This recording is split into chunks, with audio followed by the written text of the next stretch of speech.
नमस्कार दोस्तों, स्वागत है हमारे खास पॉडकास्ट में जहां हम हिंदू धर्म के गहरे रहस्यों और प्रेरणादायक कहानियों को भगवान कृष्ण की जुबानी सुनते हैं। आज का विषय है भगवान विष्णु का दूसरा अवतार, कूर्म अवतार। तो कृष्ण जी, कृपया हमें बताइए कि कूर्म अवतार की कहानी क्या है और इसका महत्व क्या है। पुत्र, आज मैं तुम सबको अपने दूसरे अवतार कूर्म अवतार की अद्भुत लीला सुनाता हूं। एक बार भगवान शंकर के अंशावतार दुर्वासा ऋषि पृथ्वी पर विचरण कर रहे थे। घूमते घूमते उन्होंने एक सुंदरी के हाथ में पारिजात पुष्प की एक दिव्य माला देखी। उस माला की सुगंध से मोहित होकर ऋषि दुर्वासा ने उस सुंदरी से माला मांगी। सुंदरी ने आदर पूर्वक वह माला ऋषि दुर्वासा को दे दी। ऋषि दुर्वासा ने वह माला अपने मस्तक पर धारण कर ली और आगे चल दिए। तभी उन्होंने ऐरावत हाथी पर सवार देवराज इंद्र को देखा। ऋषि ने वह माला इंद्र की ओर फेंकी, लेकिन इंद्र ने वह माला ऐरावत हाथी के मस्तक पर डाल दी। ऐरावत हाथी ने उसे अपने मस्तक से उतारकर भूमि पर फेंक दिया। यह देखकर ऋषि दुर्वासा अत्यंत क्रोधित हो गए। उन्होंने कहा, हे देवराज, आपने मेरी दी हुई माला का आदर नहीं किया, इसलिए मैं तुम्हें श्राप देता हूं कि त्रिलोकी का वैभव नष्ट हो जाएगा। ऋषि के श्राप से सभी देवताओं ने अपनी शक्ति खो दी। तीनों लोक माता लक्ष्मी से वंचित हो गए। जब असुरों को यह पता चला तो उन्होंने स्वर्ग पर आक्रमण कर दिया। इंद्र और अन्य देवता घबरा गए और ब्रह्मा जी की शरण में गए।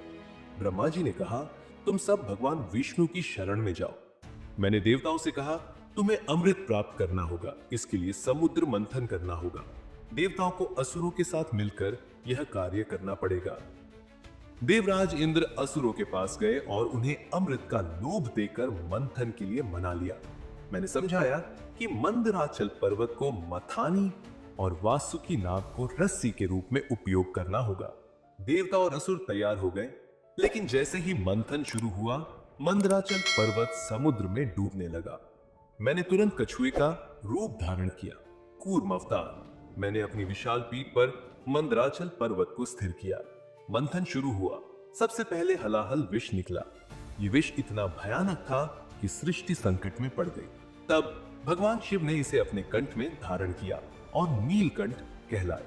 इसके बाद कामधेनु गाय, कल्प वृक्ष, पारिजात वृक्ष, लक्ष्मी जी और अंत में अमृत कलश निकला। असुरों ने अमृत पर कब्जा करने की कोशिश की। तब मैंने मोहिनी रूप धारण किया। मेरी मोहक सुंदरता देखकर असुर मोहित हो गए। मैंने अमृत केवल देवताओं में बांट दिया। इस प्रकार देवताओं ने अपनी शक्ति वापस प्राप्त की और स्वर्ग पर अपना अधिकार फिर से स्थापित किया।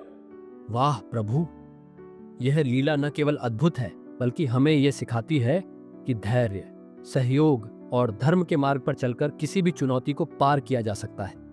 दोस्तों, अगर आपको ये वीडियो पसंद आई हो तो इसे लाइक करें, अपने दोस्तों के साथ शेयर करें और हमारे चैनल को सब्सक्राइब करना ना भूलें। अगले एपिसोड में हम भगवान विष्णु के तीसरे अवतार, वराह अवतार की कहानी सुनेंगे। तब तक ध्यान रखें, धैर्य और धर्म के मार्ग पर चलते रहें। जय श्री कृष्ण।